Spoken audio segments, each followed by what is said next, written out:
Okay, we have a case sent to us. An interesting case. Looks like the patient needs edentulous on the top, and the case has been planned for 2 implants. And the patient looks like they're missing the lower left posterior teeth and will soon be missing one of the premolars on the lower right-hand side. So I wasn't giving a lot of data in terms of what the plan was, but my assumption is we'll do a fixed bridge or fixed teeth here on the lower left-hand side and the same on the lower right-hand side. And then we'll come back and talk about the top arch. Let's take a few minutes. Let's start on the lower right-hand side. Let's start with this existing implant here. We'll call this site number 29. Go to our implant align view. And what I notice is that we have a good quality scan here. The implant is planned pretty well, buccolingually, uh, relatively well mesiodistally, and bone level looks pretty good. The biggest glaring issue that I see is that this implant is planned to come out of the lingual of tooth number 29. So I'm assuming that we're not making any bite changes. Again, I don't have that data, but let's just basically assume that we're having this implant stay based on the existing teeth. I would move that implant like so.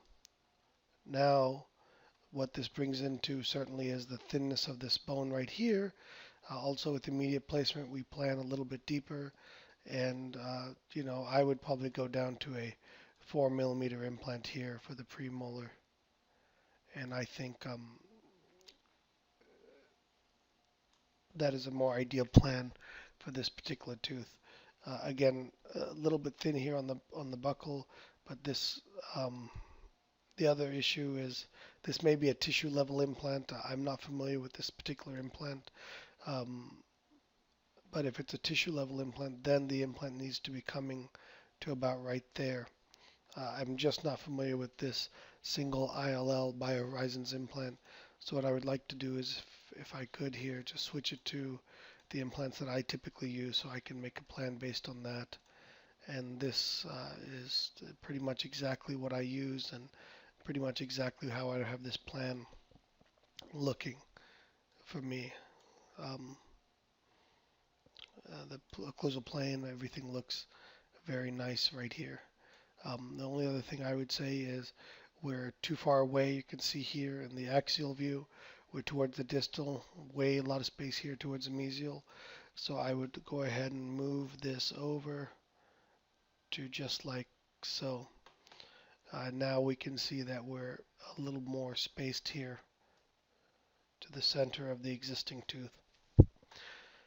Now let's go back here to, we'll call this number, it's called 28 in the software, but obviously that's not 28. This is 29 in the software. This is called 28 in the software. Let's show you how to change the number on this, because obviously that's not going to be 28. Come here to change implant and just simply change this to number 31. And now it's referred to as number 31. Again, I'm not familiar with this particular implant, but based on the looks of it, this is a tissue level implant. Probably needs to look something along the lines of so. But again, I will switch this to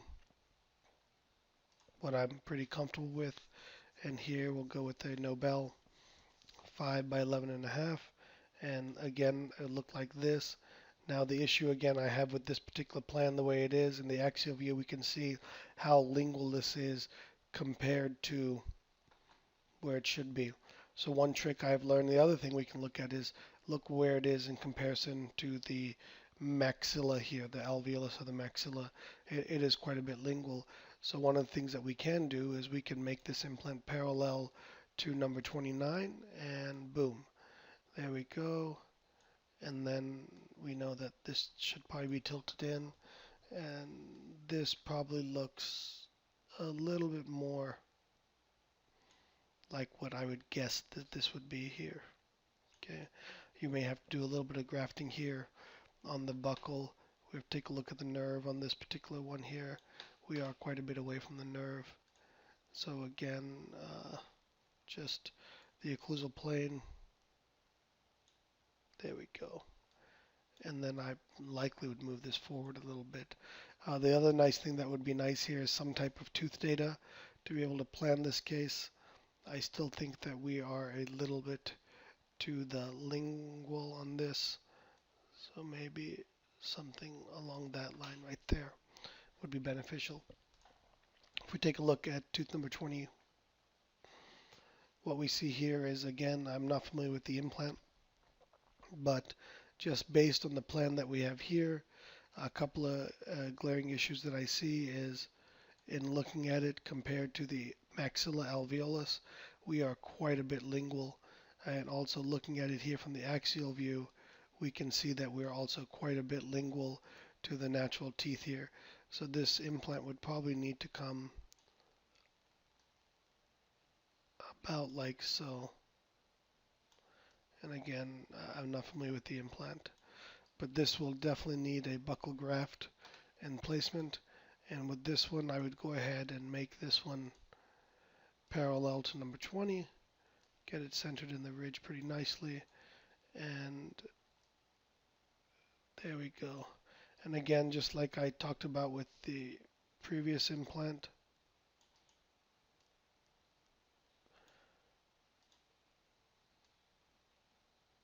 occlusal plane is not so good here, and then this needs to be moved a little bit closer here. Again, assuming we're doing fixed work in this particular case.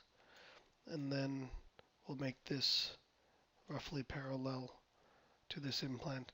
Again, it would be nice to have tooth data here as well to be able to determine the exact location. Just based on experience, I'm going to guess that these implants are still lingual of where they need to be. I'd probably guess something more along that line right there. So, sorry I can't be of a little more help with this particular case, but we need some data. So if we talked about that for a second, in my office, as a CEREC office, I could take a CEREC scan here, virtually design teeth, and bring that in.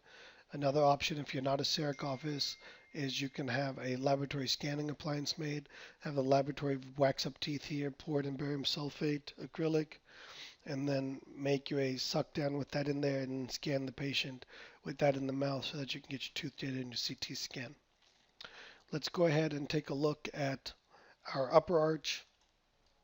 And my first comments on the upper arch are the generally accepted rule is that we would need 4 implants for an overdenture.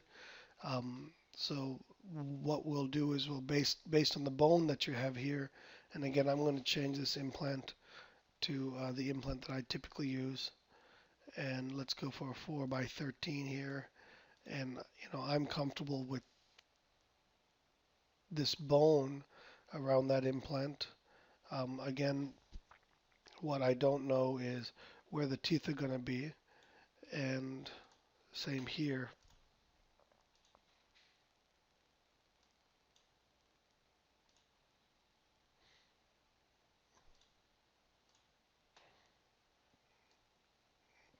We may choose to go to a 3.5, a 3.5, and maybe even a 3.5 here on this side as well.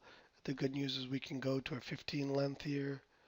We can go to a 15 length here to gain additional surface area. And then I would add a couple more implants. The key with an overdenture is going to be, this isn't site number 11, this is probably more like site 12. The key with an overdenture is also going to be the ability to get these implants within about 10 to 12 degrees of each other. So, and typically where I would plan that additional implant would probably be right here in site number 10. Not going to happen. Keep taking it back. Take this one farther back. No problem here. The nice thing about going farther back with this is I can go to a 4.3 and then go by a 13 implant. That's more than adequate there. And as we go back here, yeah. My guess with this particular case is that